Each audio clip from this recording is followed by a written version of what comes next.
1월 23일 목요일 아침 신문 살펴봅니다. 먼저 한국일보입니다. 우리 사회의 집단 갈등 점점 더 심각해진다고 느끼는 분들 있으시죠? 집단 갈등 수치를 조사해보니까 역대 최고치가 나왔습니다. 여러 집단 갈등 중에서도 진보와 보수 간의 진영의 이념 갈등이 가장 심각하다는 응답이 처음으로 90%를 넘었습니다. 사회 전반의 갈등이 얼마나 심각한지를 수치화한 평균 점수는 8.1점으로 집계됐습니다. 10년 넘게 7점대에서 오르내리다가 처음으로 8점을 넘어선 겁니다. 집단 갈등이 매우 심각하다고 응답한 비율은 21.7%, 2년 만에 11%포인트나 급증했습니다. 그중에 가장 두드러진 건 진보와 보수 간의 이념 갈등입니다. 탄핵 정국 속 국민들은 당혹감과 불신을 느끼고 분열된 사회 모습이 그대로 반영됐다는 분석이 나옵니다. 수도권과 비수도권, 영남과 호남 갈등의 심각성도 더 높아졌습니다. 정당 간의 갈등이 두드러지다 보니 지역 정치색에 대한 국민의 인식에도 영향이 갈 수밖에요. 젠더 갈등은 10년 사이에 2배가량 높아진 걸로 나타났습니다. 윤석열 정부 들어서 갈등이 늘었다는 응답은 77.9%였습니다. 갈등이 늘어난 이유로는 야당 반대 세력과 소통이나 협치를 하지 않았기 때문이란 응답이 가장 높게 나왔습니다.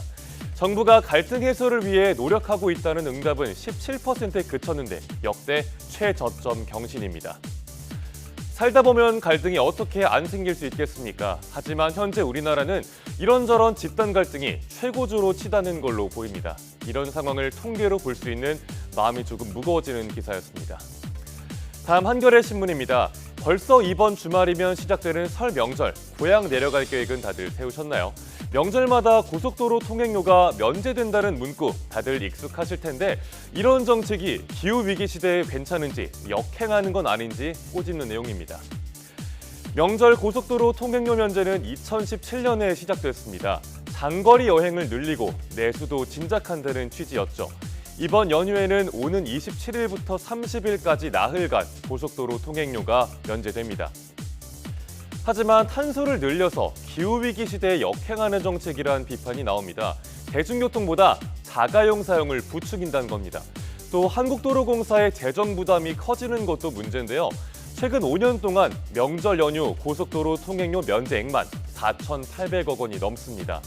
민자고속도로 면제액을 두고는 형평성 문제도 나옵니다.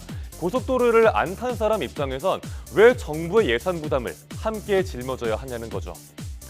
이런 가운데 시외버스와 고속버스 노선은 급격히 줄고 있습니다. 서민들의 발이 되어주던 버스가 점점 갈 곳이 적어지니 자동차 이용이 늘어날 수밖에요.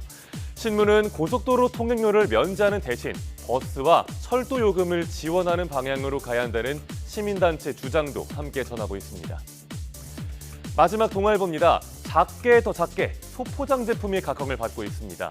소포장된 채소나 과일은 그간 마트나 편의점에서 많이 볼 수 있었는데요. 이제는 그 품목이 더 다양해졌습니다. 용량이 큰 제품들도 작게 더 작게 포장되는 게 트렌드입니다. 그래서 등장한 게 15ml짜리 향수와 150g짜리 한 끼니용 쌀입니다. 반려동물 사료는 주로 킬로그램 단위로 판매됐었는데 200g 정도로 용량을 줄이고 가격도 확 낮춘 제품들을 찾아볼 수 있습니다. 이렇게 1인 가구를 겨냥해 적은 양을 낮은 가격에 파는 상품이 인기입니다. 편의점은 소형 가구를 위한 장보기 핫플레이스로 떠오르고 있습니다. 동시에 소포장, 화장품도 불티나게 팔리는 중인데요. 다이소나 편의점의 화장품 카테고리 매출이 매년 가파르게 오르는 중입니다. 대형마트도 소포장 상품을 늘리면서 트렌드에 발맞추고 있습니다. 가격 부담을 낮추고 간편하게 들고 갈 수 있는 소포장 선물 세트도 설 연휴를 앞두고 인기라고 하네요. 네, 지금까지 1월 23일 아침 신문 살펴봤습니다.